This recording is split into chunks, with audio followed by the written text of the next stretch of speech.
think it would be possible to go skiing or snowboarding in the desert and then go watch a movie or shop every brand imaginable just a few feet away from each other? Well, this is just a regular weekend in the city of Dubai, United Arab Emirates. I mentioned in my introduction speech that I lived in Dubai for about 10 years.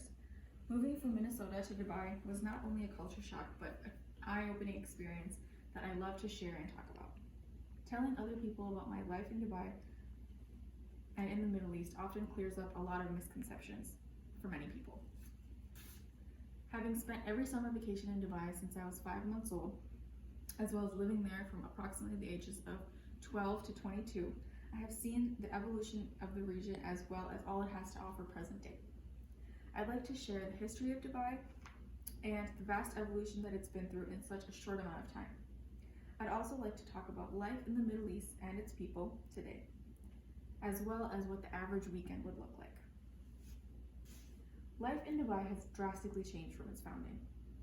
Dubai is possibly one of the only cities that can boast such development in such a short amount of time. This is Dubai in 1960. As you can see here, this is the evolution of Dubai in 20 years and 15 years respectively. This is the same road as the previous slide, and that is what it looks like present day. According to Encyclopedia Britannica, the UAE is slightly smaller in area than Portugal. It's bordered by Oman to the northeast, and east, and Saudi Arabia to the west and south. This location made it ideal for old tribes to fish and dive for pearls, which is deeply embedded in their culture and heritage. I even remember some of my Emirati friends would make it a point to have a meal of fish on Fridays, and Fridays because in the Middle East, Friday and Saturday is the weekend. Wikipedia states that the pearling season would last from June until September. The thousands of boats that departed would have provisions to last them up to 3 months. The ships carried skilled divers who dove to the bottom of the sea with heavy rocks tied to their feet.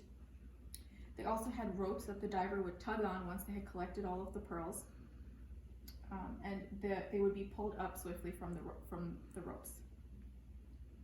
This picture is actually a 3D rendering of what the pearl diving would have looked like. The innovation of the Japanese cultured pearl eventually flooded the market and led to the decline of the pearling culture and industry. Nowadays, mere pearls are a common sight in the metropolitan city of Dubai. The culture of UAE is strongly mixed with modern influence and has small but relatively strong connections to their history.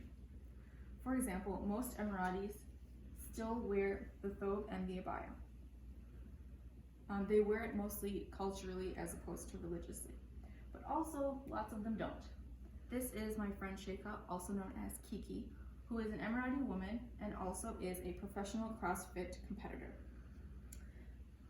Some cultural beliefs, such as spending time with family and having large weekly family meals, for example, have evolved into going to restaurants or hosting large elaborate gatherings.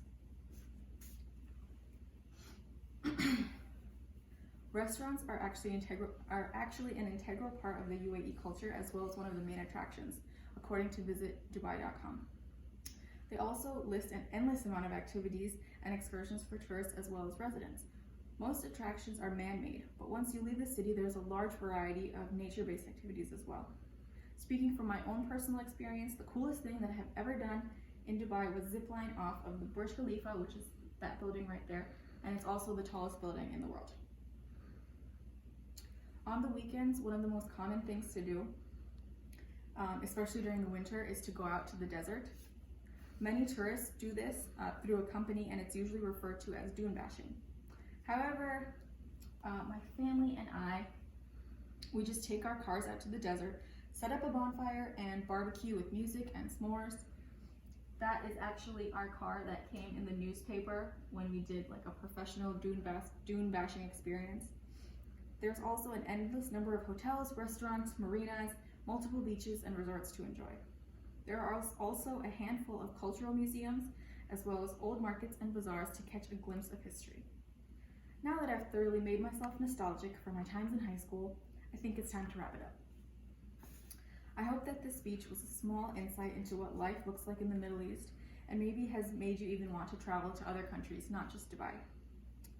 Overall, no country is perfect, of course, but Dubai is a great example of vast evolution of a country in a short amount of time.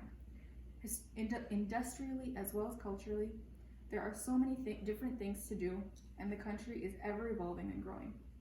Thank you for listening. Remember, travel makes you modest. It makes you realize what a small space we occupy in this world.